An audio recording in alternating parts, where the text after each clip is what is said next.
وكفى وسلام على عباده الذين اصطفى أما بعد عن عائشة رضي الله تعالى عنها قالت قال رسول الله صلى الله تعالى عليه وسلم إن العبد إذا اعترف ثم تاب تاب الله عليه أو كما قال عليه الصلاة والسلام وقال رسول الله صلى الله عليه وسلم التائب من الذنب كمن لا ذنب له أو كما قال عليه الصلاة والسلام اللهم صل على سيدنا مولانا محمد وعلى آل سيدنا مولانا محمد وبارك وسلم আল্লাহ পাক জাল্লা জালালুহু আমাদের সবাইকে মাফ করে দেন। আল্লাহ পাক আজকের এই মজলিসকে কবুল করে নেন, আমাদের সবাইকে পূর্ণ হেদায়েত নসিব করে দেন, জান্নাতুল ফিরদাউসের ফয়সালা করে দেন। লা ইলাহা ইল্লাল্লাহ। আমি দুইখানা হাদিস শরীফ আপনাদের খেদমতে পাঠ করেছি। আম্মা জান আয়েশা সিদ্দিকা রাদিয়াল্লাহু তাআলা আনহা থেকে বর্ণিত, নবীজি বলেন, ইন্নাল আবদা ইযা আতারাফা, বান্দা গুনাহ করার পর যখন তা স্বীকার করে, এই তারাফা মানে স্বীকার করা, ভুল স্বীকার করা। এই কথার মধ্যে লুকায়িত রয়েছে যে বান্দার দ্বারা কিছু না কিছু গুনাহ হতে পারে। খলিকাল ইনসানু দাঈফা, কোরআনে কারীমের মধ্যে আল্লাহ পাক বলেছেন যে মানুষকে দুর্বল রূপে সৃষ্টি করা হয়েছে। মানুষের দ্বারা গুনাহ হতে পারে, কিন্তু সে প্রকৃত মানুষ যে গুনাহ করার পর সাথে সাথে লজ্জিত হয়, আল্লাহ পাকের থেকে মাফ নিয়ে নেয়। আর সে সীমা লঙ্ঘনকারী যে গুনার পর গুনাহ করতে থাকে, পাপের পর পাপ করতে থাকে, লজ্জিত হয় না, আল্লাহ পাকের কাছে মাপ চায় না, লজ্জিত হয় না, আল্লাহ পাকের কাছে মাপ চায় না এবং গুনাহ স্বীকার করে না।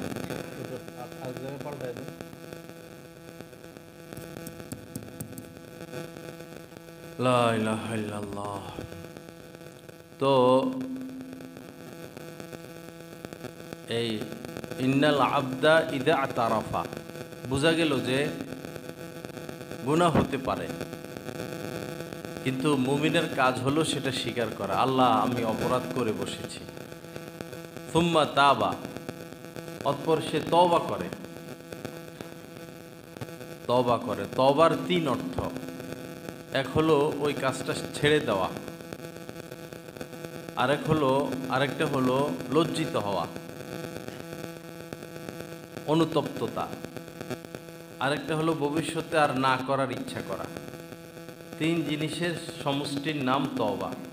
ওই কাজটা তৎক্ষণাৎ ছেড়ে দেওয়া, লজ্জিত হওয়া, আর না করার এরাদা করা। তো বান্দা যখন গুনার কথা স্বীকার করে এবং তওবা করে, তাবাল্লাহু আলাইহি, আল্লাহ পাক তার তওবা কবুল করেন, সমস্ত গুনাহ মাফ করে দেন। এই পৃথিবীতে আমরা আছি, আমরা আসলে সামাজিক জীব। আমাদেরকে সমাজ নিয়ে থাকতে হয়। আত্মীয় ছাড়া মানুষ বেঁচে থাকতে পারে না। যে যেখানে থাকুক না কেন, অবশেষে ঘরে ফিরে আসে আত্মীয়ের টানে। তা আমাদের সমাজটা সুন্দর হবে এবং আমরা আরো সুখময় হতে পারবো যদি হিংসা বিদ্বেষ আমরা বর্জন করতে পারি, ক্ষমার গুণ অর্জন করতে পারি, দলাদলি, হানাহানি, মারামারি, এগুলোর ঊর্ধ্বে মানবতাকে স্থান দিতে পারি। মানবতা, কাহার উপরে অত্যাচার করতে পারলেই, প্রতিশোধ নিতে পারলেই, কাউকে বিপদে ফেলে দিতে পারলেই যে আমি কামিয়াব, বিষয়টা এমন না, বরং আমি নাকাম, ব্যর্থ। মানুষ তো উল্লাস করে, লক্ষ লক্ষ হাজার হাজার মানুষের সামনে, শত শত ক্যামেরার সামনে জীবন্ত মানুষকে পিটাইয়া এই বাংলাদেশে লাশের উপরে উল্লাস, লাশের উপরে উল্লাস। এটা তো মানবতা না। আমাদের মধ্যে হতে পারে কেউ আওয়ামী লীগ সমর্থন করবে, কেউ বিএনপি, কেউ জাতীয় পার্টি, কেউ জামাত, কেউ চরমোনাই, কেউ ইসলামী দল, কেউ তবলিগের সাথী, কেউ চরমোনাই, হতে পারে। কিন্তু সমস্ত দল মতের ঊর্ধ্বে যে পরিচয়, সেটা হলো আমরা মুসলমান ভাই ভাই। সেটা বড় পরিচয়। মানবতা দেখাতে হবে। নবীজি মক্কায় ফিরে এসে, মক্কা বিজয় করে কচু গাছের মতো কাটতে পারতেন কাফেরদেরকে। কম অত্যাচার অবিচার নবীর উপরে করে নাই তারা,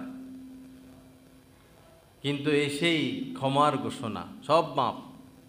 এই হচ্ছে মানবতা। তালেবান সরকার ক্ষমতা আসার আগে ওই রাত্রেই তো ছুটাছুটি, দৌড়াদৌড়ি,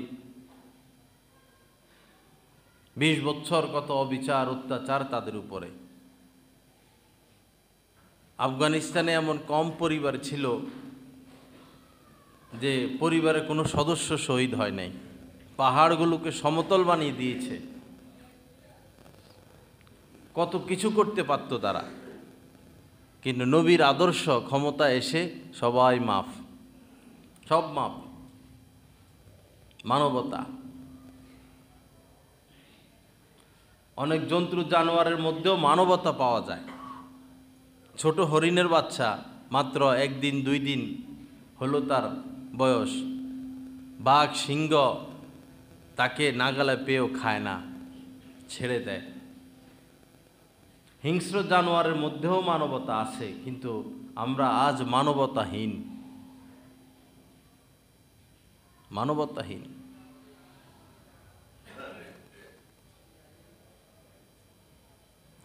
যাই হোক ভাইরা,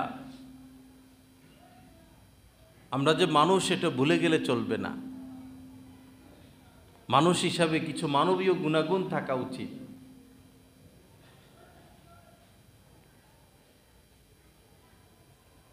সুযোগ পেলাম আর ভালো মতে ধরলাম, নিজের জিদ মিটাইলাম, আল্লাহর কাছে কি পাব? নিজের জিদ মিটানোর নাম দিন না, নিজের জিদ মিটানোর নাম মানবতা না, ক্ষমা করে দেওয়ার নাম মানবতা।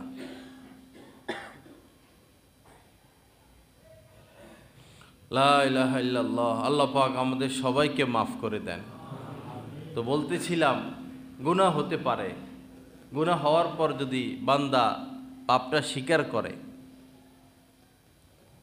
তওবা করে, আল্লাহ তার তওবা কবুল করে নেন। সাহাবারা এক কাফেলায় যাচ্ছিলেন, যুদ্ধের কাফেলায়।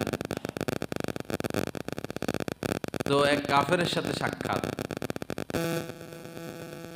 কাফের সাহাবাদের তলোয়ারের নাগালে আসার পরেই পড়া শুরু করলো, লা ইলাহা ইল্লাল্লাহ, লা ইলাহা ইল্লাল্লাহ, মুহাম্মাদুর রাসূলুল্লাহ। ওই সময় যখন পাকিস্তান বাহিনী এ দেশে এসেছিল, তো অনেক হিন্দুরাও লা ইলাহা ইল্লাল্লাহ, লা ইলাহা ইল্লাল্লাহ, লা ইলাহা ইল্লাল্লাহ শুনছে, ছাইড়া দিছে।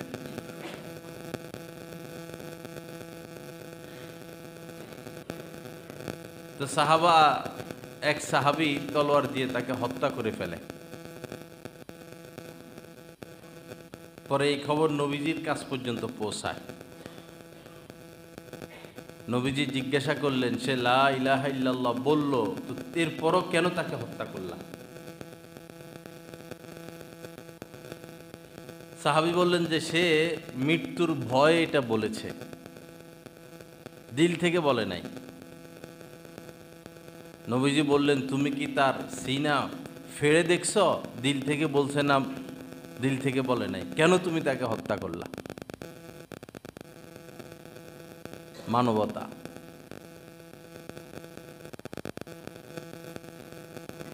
আমাদের দেশে খ্রিস্টান বসবাস করে, হিন্দু বসবাস করে। নাগরিক হিসাবে আমাদের যতটা অধিকার তাদেরও ততটা অধিকার। কিন্তু কোনো ভাইয়েরা এটা বলে যে সকল ধর্মের মর্যাদা সমান। এটা কথা ঠিক না। সকল নাগরিকের মর্যাদা সমান, সকল ধর্মের মর্যাদা সমান না। ধর্ম একটাই সত্য। অনেকে বলে আমরা ক্ষমতায় আসলে সকল ধর্মের মর্যাদা সমান দিব। না, সকল ধর্মের মর্যাদা সমান না।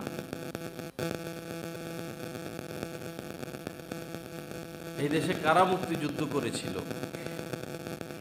কয়দিন আগে যে ছাত্ররা জীবন দিল, কারা দিল? মুসলমানের সন্তান।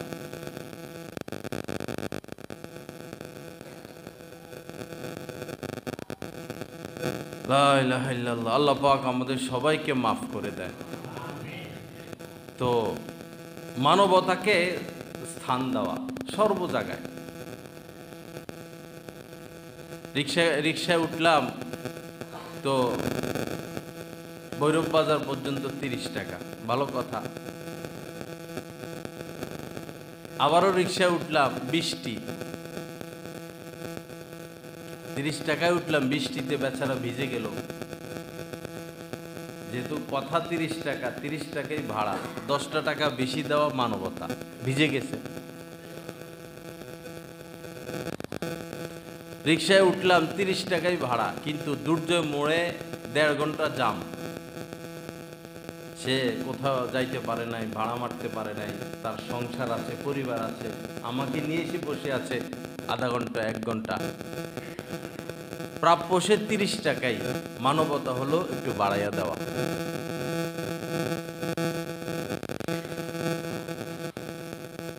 সর্বক্ষেত্রে মানবতাকে স্থান দেওয়া। মনুষ্যত্ব যে চরিত্র, সেটা হিংস্র যে চরিত্র, সেটা ভিতর থেকে বের করে ফেলা।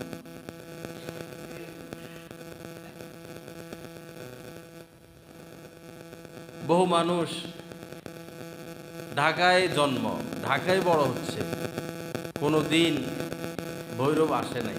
ভৈরব বলতে যে সমস্ত গ্রামে মারামারি, ওগুলাতে যায় নাই। একটা মার্ডার হইল, তার সেও আসামি। সে কিভাবে আসামি হইল? আসামি করে আবার টাকা দাবি, 5 লাখ টাকা দাও, 2 লাখ টাকা দাও, তোমার নাম কেটে দিব। কোনো পশুর দ্বারা এই আচরণ সম্ভব না। এই আচরণ কোনো পশুর দ্বারা সম্ভব না। পশুত্ব বোধ ভিতর থেকে বের করতে হবে।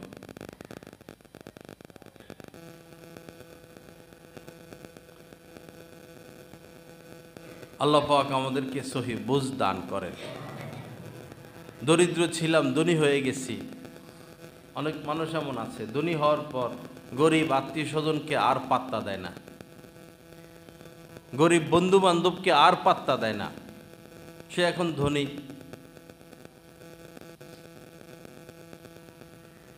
বন্ধু বান্ধব 3-4 জন, ভালো অবস্থা, একজন মারি খাইলো তো তাকে আর পাত্তা দেওয়া হয় না। এটা তো বন্ধুত্বটা হলো না, বরং ওই গরিবকে উঠিয়ে আনা, যে বিপদে পড়ে গেল তাকে উঠিয়ে আনা এখন হচ্ছে বন্ধুত্বতা।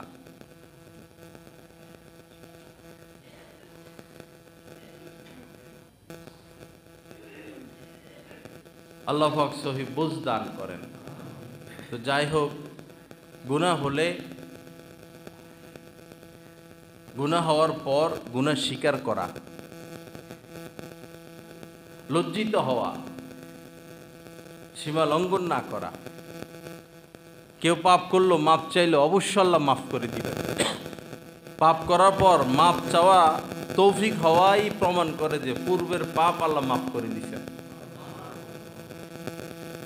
একবার আল্লাহ বলার পর আরেকবার বলার তৌফিক হওয়া মানেই আগের বার আল্লাহ পাক কবুল করে নিছেন।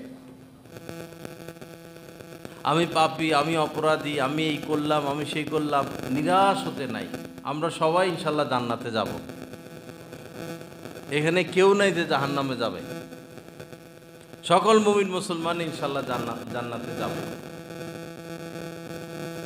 এটা নিশ্চিত কথা, জান্নাত আমাদের জন্য। বাকি হলো কেউ সরাসরি চলে যাবে, কেউ একটু ঘুরে আসবে। যাদের তওবা নসিব হবে সুম্মা তাবা, তারা সরাসরি জান্নাতে চলে যাবে। আর যারা পাপ করা অবস্থায় মারা গেল, তাদেরকে ওইখানে থাকতে হবে, কিছুদিন আগুনের মধ্যে থাকতে হবে।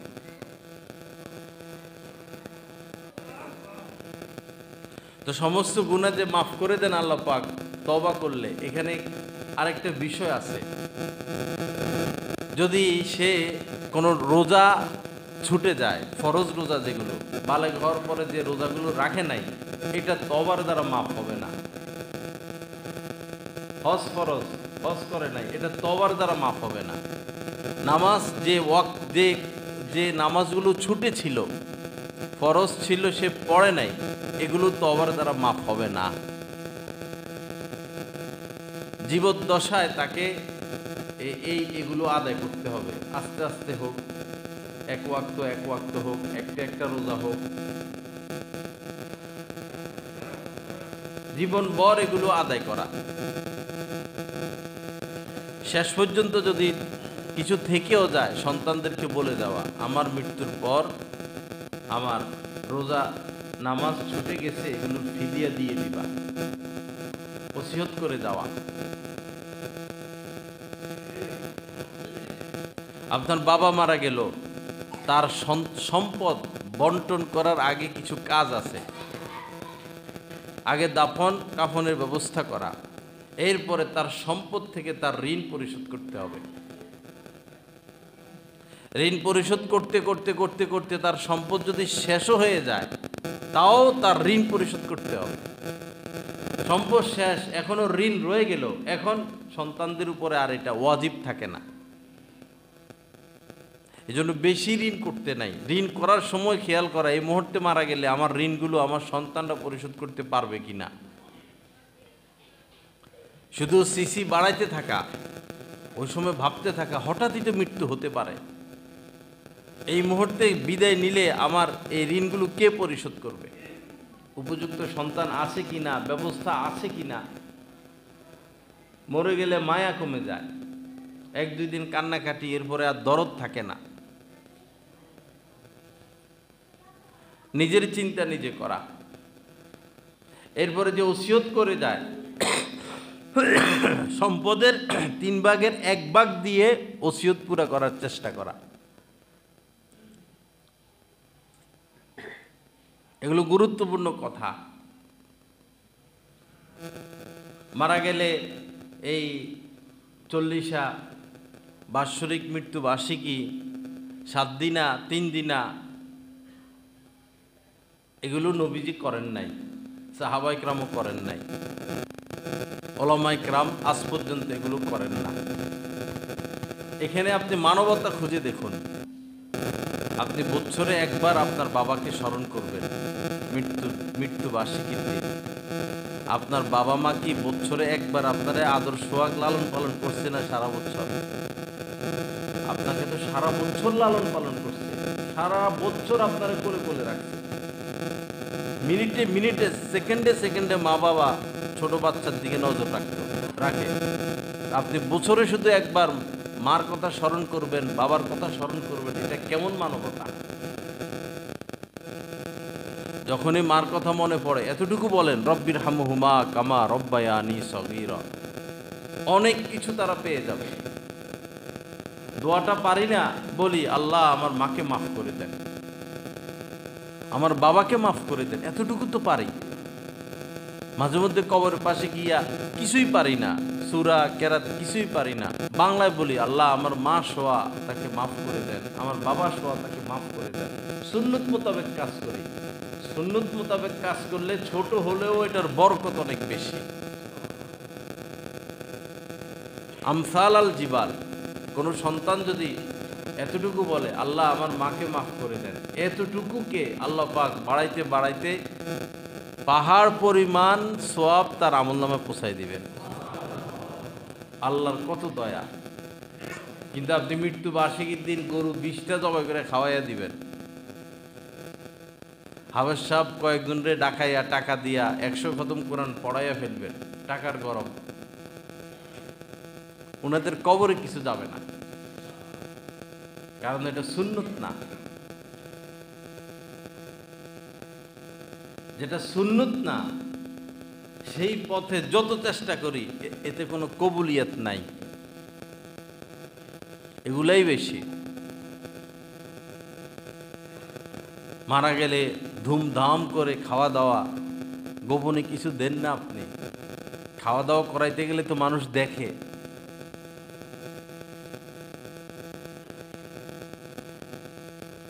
এক মানুষ মারা গেছেন আমাদের এলাকায়, মৃত্যুর আগে তার অনেক সম্পদ, এক এক সন্তানকে 50-60 কোটি টাকার সম্পদ, আরও বেশি বেশি জমি জমা দিতেছে আর কি। তো ওই সময় তার এই সন্তান এসে তারা ধমকাধমকি, ওই সন্তান এসে ধমকাধমকি, মেয়ে এসে ধমকাধমকি, রাগারাগি, তারে ওইটা দিচ্ছেন, আমারে কম দিচ্ছেন, আমারে আরও দেন, এগুলো আর কি। শেষ সময় সে কাঁদতে কাঁদতে, দিনও কাঁদতো রাত্রেও কাঁদতো। সে অসুস্থ, তাকে হাসপাতালে নেওয়া দরকার, তার সেবা করা দরকার, তার পাশে থাকা দরকার। না, মেয়ের স্বামীর বাড়ির, ছেলে বিদেশে, আর বাপের সাথে ধমকাধমকি। কাঁদতে কাঁদতে কাঁদতে কাঁদতেই বিদায় নিচ্ছেন। শেষ সময়ে প্রতিবেশীরা গিয়ে বলছিল, ছেলে মেয়ে তো এই করতেছে আপনার সাথে, এদেরকে তো দিছে নেই, তাদের আছেও, আরো তারা কামাবেও, আপনি তো খালি হাতে চলে যাচ্ছেন। আপনি নিজের জন্য কিছু করে যান। আপনি একটা মসজিদের কমিটির লোক, মসজিদটা জীর্ণ ছিন্ন, এখানে কিছু দিয়ে যান। আল্লাহর বন্দার মন এত শক্ত, 10টা টাকা দিয়ে যেতে পারলো না, এই কোটি কোটি টাকার সম্পদ রাইখেই মরল। ছেলে মেয়ে এত কৃপণ, অন্যরা তো অন্তত গরিব টরিবরে খাওয়ায়, এরা খাবারই বাদ দিছে। এভাবেই চলতেছে। পরে অমুকে এই কথা বলে, তমুকে এই কথা বলে, এত টাকা সম্পদ রেখে গেল, ছেলে মেয়ে কি করলো বাপের জন্য। পরে দেখে দেখে কিছু লোক টুক দাওয়াত দিছে, দিয়ে খিচুড়ি খাওয়াই দিছে।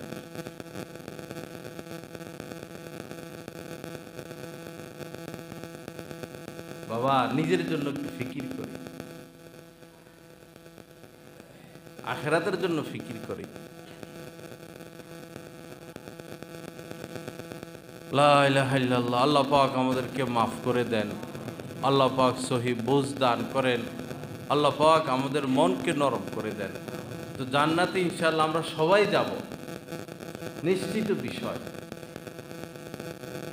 এতে কোনো সন্দেহ নাই।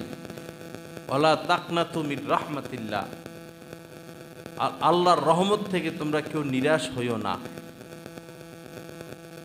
তবে তওবা করে যেতে পারলে ঈমান সহ সরাসরি জান্নাত, আর পাপ তাপ নিয়ে যদি মারা যায় তাহলে দীর্ঘ সময় তাকে জাহান্নামের আগুনে থাকতে হবে।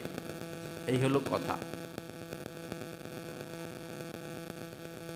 এজন্য খুব তওবা করি, তওবার উপরে থাকে। আস্তাগফিরুল্লাহ ওয়া আতুবু ইলাইহি, বেশি বেশি এটা বলতে থাকি। এতে ইস্তেগফারও হয়ে যায়, ক্ষমা চাওয়াও হয়ে যায়, তওবাও হয়ে যায়।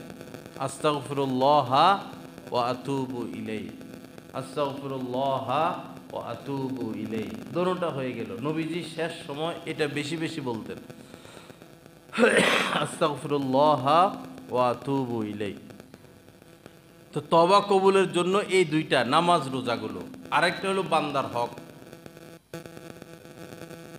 বান্দার হক তওবার দ্বারা মাফ হয় না। বড় বড় নেতৃস্থানীয় ব্যক্তিরা বিল দেয় না, কারেন্ট বিল দেয় না, নিজেদের ফ্যাক্টরিতে গ্যাস বিল দেয় না, উপরের থেকে কেউ আসেও না, নেতৃস্থানীয়। এরা যে কতভাবে দেশ লুণ্ঠন করে, আল্লাহ, এদের পেট যে কত বড়। জনগণ থেকে আত্মসাৎ করে, জনগণের জন্য আসে উপরের থেকে, সরকারের পক্ষ থেকে, সেখান থেকে আত্মসাৎ করে। কারেন্ট বিল দেয় না, গ্যাস বিল দেয় না, দেশের টাকা দেশে ইনভেস্ট না করে বাহিরে পাঠাইয়া দেয়। কি অত্যাচারী নেতারা এই দেশের, বেশিরভাগ নেতারা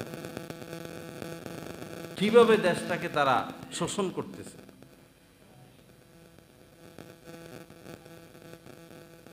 মুক্তিযোদ্ধারা যদি জানতো জীবন দিয়ে দেশ স্বাধীন করলে দেশের এই হালত হবে। সামনে আবার তো এখন তো সেটাই চলতেছে, লুটপাট, সামনে আরো লুটপাটের মহড়া। এই যে আমাদের সন্তানরা কিছুদিন আগে জীবন দিল দেশের জন্য, এরা যদি জানতো এভাবে জীবন দিলে আবার সে লুটপাটকারীরাই আসবে, তারাও কি জীবন দিত? তাদের এই রক্ত দেওয়া কি সার্থক হলো? কেন লুটপাটকারীদের ভালোবাসা ভিতর থেকে বের করতে পারি না? কেন সংসদের মতো গুরুত্বপূর্ণ চেয়ারে আমরা চোর বাটপারকে বসাই, দুর্নীতিবাজকে বসাইতে চাই? কি হলো আমাদের? কোথায় দেশপ্রেম?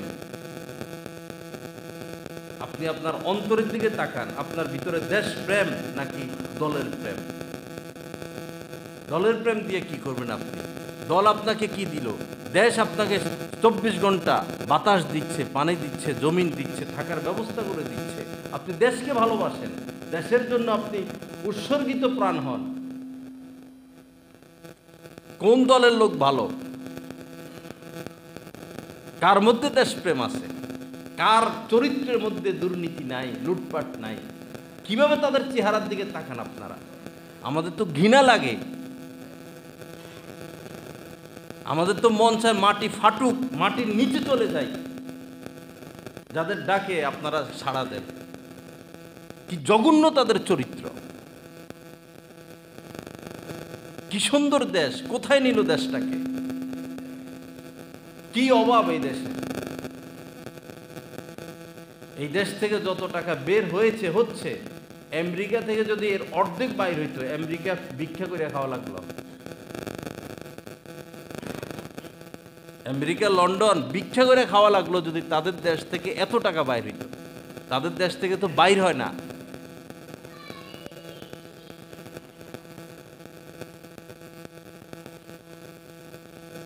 আল্লাহ সহি বুঝ দান করেন।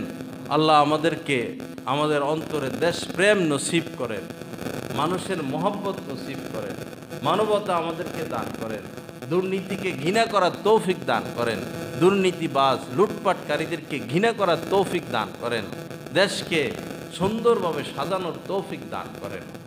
তো আমার ভাইয়েরা, কথা এদিক সেদিক চলে যাচ্ছে বিভিন্ন কারণে। এই ব্রেন ঠিক নাই, বিশেষ করে দেশের এই দুর্গতি। এত সুন্দর দেশ, এত উন্নত দেশ, সবুজ শ্যামল দেশ, এত কোটি কোটি টাকা রেমিটেন্স এ দেশে আসে, এত মাছ উৎপন্ন হয়, চায়ের পাতা, গার্মেন্টস শিল্প, পাটকে তো আগেই শেষ করে দিল। ভালো ভালো ছেলেরা পড়াশোনা করে ভালো রেজাল্ট নিয়ে দেশে থাকে না, সব দুর্নীতির আখড়া।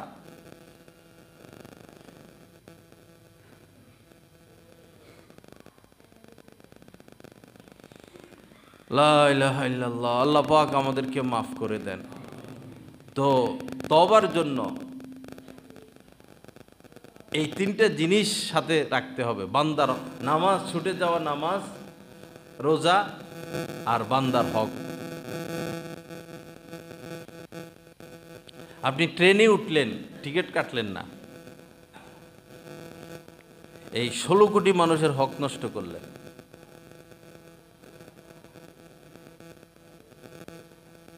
কারেন্ট বিল, কারেন্ট খরচ করতেছেন, ফ্যাক্টরি এই সেই হাজার হাজার টাকা আসলো, পরে ফোন দিয়া উপরে 2-4 লাখ টাকা দিয়া, 10 লাখ টাকা দিয়া আপনি ক্রস করে ফেলেন, আপনার কি উপায় হবে? কিয়ামতের ময়দানে 16 কোটি মানুষের পিছনে পিছনে ঘুরবেন, আমাকে মাপ দাও, কারেন্ট বিল চুরি করছিলাম। কয়জনে মাপ দিবে আপনাকে? কয়জনের কাছে ক্ষমা চাইবেন? কোনোভাবে যেন আমাদের দ্বারা হক নষ্ট না হয়, এই জিনিসটা খেয়াল রাখতে হবে। নাফসুল মুমিনি মুআল্লাকাতুন বিদাইনিহি হাত্তা ইউকযা আনহু। নবীজি বলেছেন মুমিনের আত্মা, মুমিন ব্যক্তি ঝুলন্ত থাকবে, কোনো ফয়সালা হবে না তার, না জান্নাতের ফয়সালা না জাহান্নামের ফয়সালা, যতক্ষণ না সে তার ঋণ পরিশোধ করে, বান্দার হক পরিশোধ করে। কাউকে ঠকাইতে পারলেই খুশি মনে আসা, এটা মুমিন হওয়ার আলামত না। ইযা সাররাতকা হাসানাতুকা ওয়া সাআতকা সাইয়্যাতুকা ফাআনতা মুমিন। মুমিনের আলামত নবীজি বলেছেন, যখন ভালো কাজ করার পর ভিতরে খুশি খুশি লাগে, আর মন্দ কাজ করার পরে কষ্ট লাগে, খারাপ লাগে, ফাআনতা মুমিন, তখন তুমি মুমিন।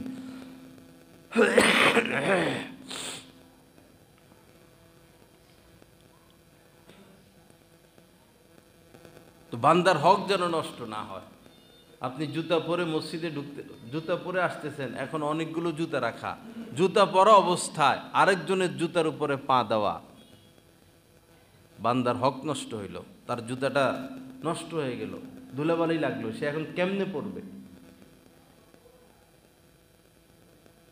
আপনার ছেলের বিয়ে, মেয়ের বিয়া এমনভাবে ডেস্ক চালায় রাখছেন, এলাকার কাহারও ঘুমানোর কোনো পরিবেশ নাই, বান্দার হক নষ্ট হচ্ছে। কয়জনের কাছে মাপ চাইবেন? কতজন কষ্ট পাইতেছে ভিতরে ভিতরে। আপনার ছেলে বিয়ে করে সুখী হবে তো গজব বদদোয়া নিতেছে সমানে মানুষের। মেয়েকে বিয়ে দিবেন, টাকা আছে, ডেস্ক চালায় রাখছেন, একবার আকাশ পর্যন্ত লাইট মারে, এমন অবস্থা করে। এত বিকট আওয়াজ কেন? এলাকায় কি অসুস্থ মানুষ নাই? শিশু বাচ্চা নাই? ছেলে ফেলে নাই যারা পড়াশোনা করে? নামাজি নাই? মসজিদ নাই? মাদ্রাসা নাই? আপনার ছেলের বিয়ে, মেয়ের বিয়া, এই উথামতাম করবেন এলাকার মধ্যে, আপনি তো হাজার মানুষের বদদোয়া নিচ্ছেন।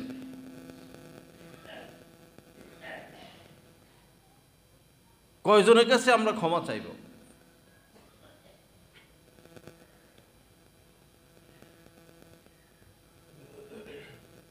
কোনো ক্ষেত্রে সীমা লঙ্ঘন করতে নাই।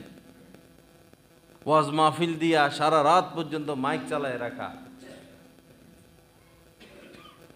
প্রত্যেক দিনই কেমন যেন ওয়াজ। আর কিছু কিছু লোক আসে রাত্রে 2টা বাজে 3টা বাজে, সারা রাত ওয়াজ। এটি কি মগের মূল্য? শরীয়ত এগুলোকে সাপোর্ট করে না। মানুষ বসছে সামনে 10 জন, মাইক লাগিয়ে রাখছে 50টা এলাকার মধ্যে। মাইক 50টা, মানুষ 10 জনও নাই। এত মাইকের কি প্রয়োজন ছিল?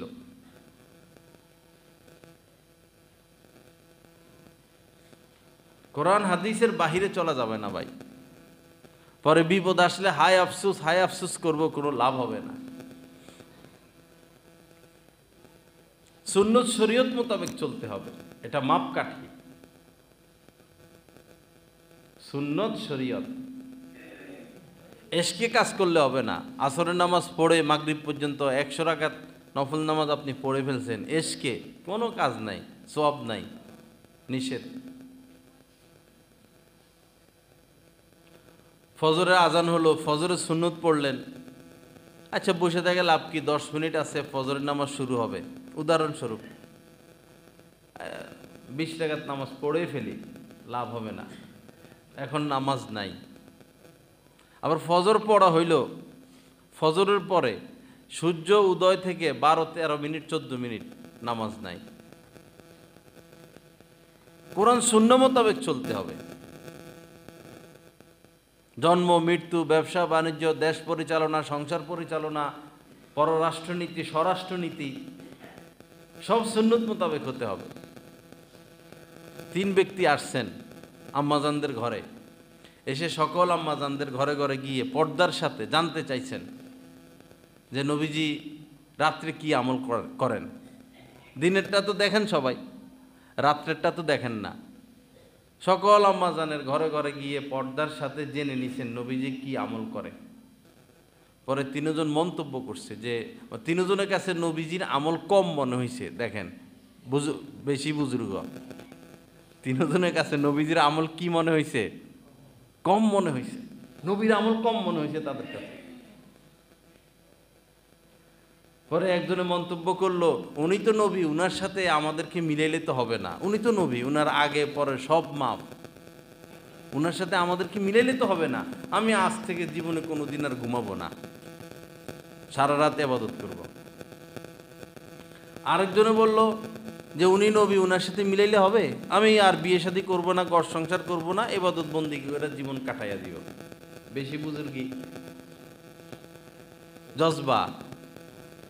আরেকজন বলল যে নবীর সাথে আমারে মিলাইলে হবে, আর জীবনে রোজা ভাঙবো না, আর জীবনে শুধু রোজাই রাখবো। তিনজনের তিন সিদ্ধান্ত। পরে নবীজি এটা ওহির মাধ্যমে হোক বা যে কোনোভাবে হোক জানছেন, জেনে আসছেন, এসে বলছেন তোমরা কি অমুক অমুক এমন এমন কথা বলছো, বিয়া করবা না, রাত্রে ঘুমাইবা না, আজীবন রোজা রাখবা। ইয়া রাসূলুল্লাহ, জি জি আমরা তারা। তখন নবীজি বললেন, দেখো তোমাদের থেকে আমি আল্লাহকে বেশি ভয় করি, তোমাদের থেকে আমি আল্লাহকে বেশি ভয় করি, আল্লাহ পাকের নিষিদ্ধ বিষয়গুলো তোমাদের থেকে আমি বেশি মেনে চলি, এরপরেও আমি রাত্রে ঘুমাইও আমি ইবাদত করি। আমি বিয়ে শাদী করেছি, আমার ঘর সংসার আছে, এবং আমি রোজা রাখিও, আবার রোজা কখনো কখনো রাখি না, সোমবার রাখতেন, বৃহস্পতিবার রাখতেন। শুনো, মান রাগিবা আন সুন্নতি ফালাইসা মিন্নি, যে আমার সুন্নতকে অস্বীকার করবে, সুন্নতের বিপরীত চলবে, সে আমার উম্মতের অন্তর্ভুক্ত না, সে আমার দলভুক্ত না। সুন্নত মোতাবেক চলতে হবে। বিয়ে শাদী, লেনদেন, আচার অনুষ্ঠান, পোশাক আশাক, কথাবার্তা। মানুষ মনে করে ইসলাম শুধু মসজিদ মাদ্রাসা, ইসলাম বাজারের মধ্যেও আছে, শরীয়ত বাজারের মধ্যেও আছে, আরো বেশি কঠিন কঠিন মাসালা, কিতাবুল বইও বুঝে আসে না ছাত্রদের, এটা কঠিন। নামাজের মাসালা সোজা, ব্যবসা বাণিজ্যের মাসালা কঠিন। হেদায়েত তৃতীয় খণ্ড বড় আলেমদেরকে, অভিজ্ঞ আলেমদেরকে দেওয়া লাগে পড়াইতে, ওস্তাদও ঠিকমতে অনেক ওস্তাদরা বুঝে না। ব্যবসা বাণিজ্যের মাসালা এত কঠিন, আসল ইসলাম সেখানে, বিয়ে শাদী ইসলাম সেখানে, লেনদেন ইসলাম সেখানে, আচার অনুষ্ঠান ইসলাম সেখানে, অজু গোসল ওখানে ইসলাম, বন্ধু বান্ধব গল্প সল্প ইসলাম সেখানে, গুরুত্বপূর্ণ মাসালা। লা ইলাহা ইল্লাল্লাহ। আল্লাহ পাক আমাদের সবাইকে মাফ করে দেন, আল্লাহ পাক সহি বোঝ দান করেন। তো আরেকটা বিষয় হলো, বাংলাদেশের জন্য অনেক বড় নিয়ামত হচ্ছে বিশ্ব ইজতেমা।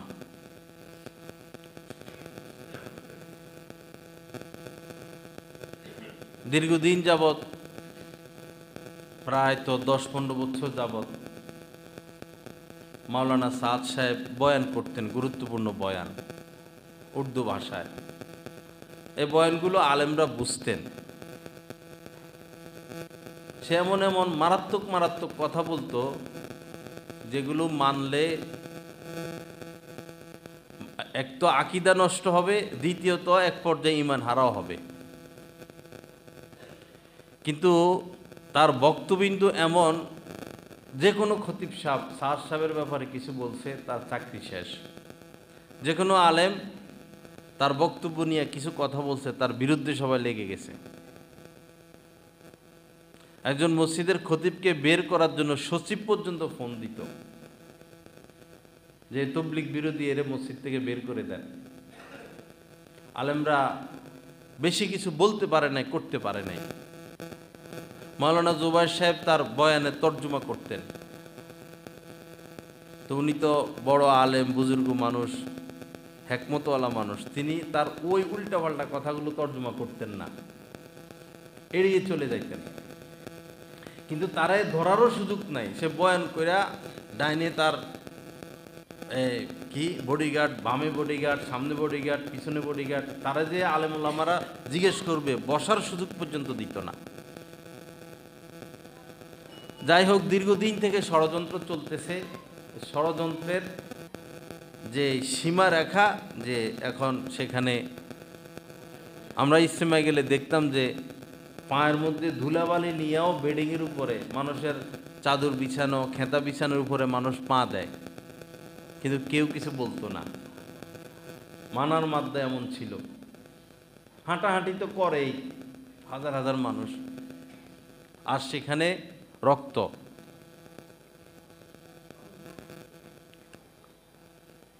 এটা আমাদের দেশের জন্য লজ্জা, ইসলামের জন্য লজ্জা, সকল মুসলমানের জন্য লজ্জা।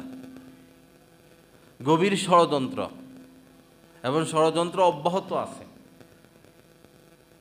সামনে এই আলেম ওলামাদেরকে এই গুপ্ত হত্যা বা রাস্তাঘাটে হামলা, এটা শুরু হবে।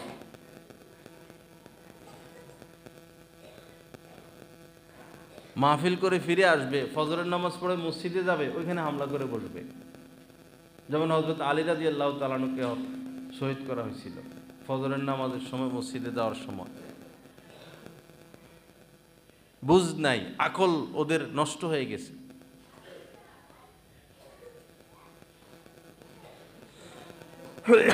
তো যারা নিহত হয়েছে এবং আহত তো অনেক,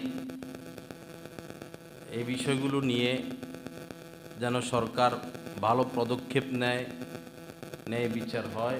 আগামীকাল 10টায় গণজামায়াত ওয়ালটন এই শোরুমের এখানে সবাইকে দাওয়াত করা হলো, সবাই যাওয়ার চেষ্টা করবেন। আর গভীরভাবে যেটা বোঝার বিষয় সেটা হলো, আলেম ওলামাদের সোহবত ছেড়ে দিলে, দলীয়করণ মাথায় চলে আসলে আর হকের উপর থাকা সম্ভব হয় না। আলেম ওলামাদের সোহবত, হক্কানি আলেমদের সোহবত, নিজে নিজে দিন শিখা যায় না।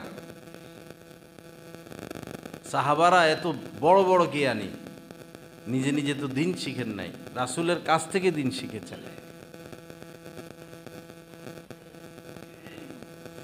আল্লাহ পাক আমাদের সবাইকে তৌফিক দান করেন, এবং এই ব্যাপারে বিভ্রান্ত না হওয়া। এখানে সংঘর্ষ হয় নাই, হামলা হয়েছে। সংঘর্ষ হলো দুই পক্ষ একসাথে মারামারি, এটা সংঘর্ষ না, এটা হামলা। মানুষ ঘুমন্ত, তাদের উপরে যাওয়ার সময় তলোয়ার নিয়ে গেছে, তা এগুলো নিয়ে গেছে তারা, বিপজ্জনক।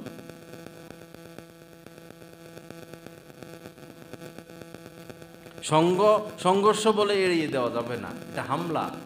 ঘুমন্ত মানুষের উপর হামলা করা অনেক বড় অপরাধ। আরো বেশি হতাহত হওয়ার সম্ভাবনা ছিল, আল্লাহ হেফাজত করছে। তারা যদি ভাইগা চলে না আইতো, আরো হতাহত হইতো। দুঃখজনক, একজন মুসলমান আরেকজন মুসলমানকে গালি দেওয়া এই কবিরা গুনাহ, ফাসিকি।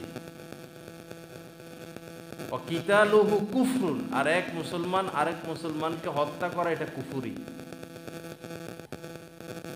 কেউ যদি ইচ্ছা করে কোনো মুসলমানকে হত্যা করে, আল্লাহর কোরআনে এসেছে কেমন যেন সে সারা পৃথিবীর সমস্ত মানুষকে হত্যা করলো।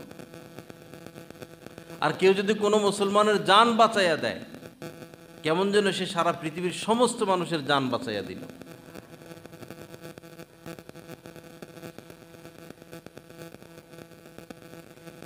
লা ইলাহা ইল্লাল্লাহ। আল্লাহ পাক আমাদের সবাইকে মাফ করে দেন। মারামারি, কাটাকাটি, ঝগড়া, ফাসাদ থেকে আমাদেরকে বিরত থাকার তৌফিক দান করেন। আল্লাহওয়ালা আলেমদের সাথে থাকার তৌফিক দান করেন। ওয়া আখিরু দাওয়ানা আলহামদুলিল্লাহি রাব্বিল আলামিন ওয়া সাল্লাল্লাহু আলা নবিয়্যিল কারীম।